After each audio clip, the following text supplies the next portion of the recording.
سر میں سمجھتا ہوں کہ میں اپنا جو کسان ہے وہ چاہے اس کی 2 ایکڑ ہے، چاہے 4 ایکڑ ہے، چاہے 10 ایکڑ زمین ہے یا ٹکڑے ہیں زمین کے، اس کو ایجوکیٹ کرنا چاہیے.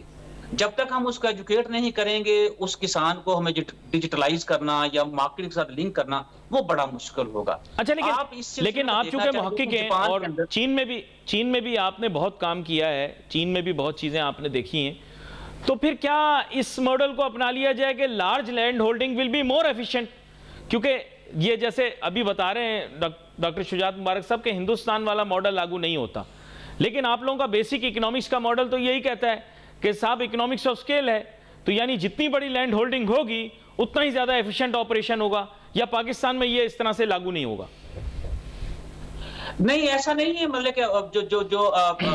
بڑی زمینوں والے ہیں ان کو بھی ایفیشنٹ بنایا جا سکتا ہے، جو چھوٹی زمینوں کے ٹکڑے ہیں ان کو بھی ایفیشنٹ بنایا جا سکتا ہے. لیکن آپ یہ بھی دیکھیں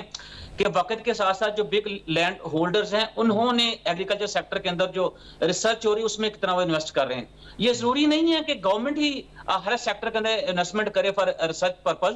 بڑے بڑے کسان جو ہیں وہ بھی ریسرچ کر کے اپنی جو پروڈکٹیوٹی ہے لینڈ کی اس کو بڑھا سکتے ہیں. لیکن مسئلہ یہ ہے کہ ہم دوسری طرف چلے گئے ہیں. ہم بجائے کہ ایگریکلچر کو فار لانگ ٹرم ہم لیتے اور چیزوں کو پلان کرتے، ہم نے اب دیکھیں جتنی زمینوں کے بڑے بڑے ٹکڑوں کو ہم نے بیچنا شروع کر دیا، ان کے اوپر ہم نے کنسٹرکشن شروع کر دی، اس کے اوپر ہم نے ہاؤسنگ اسکیمیں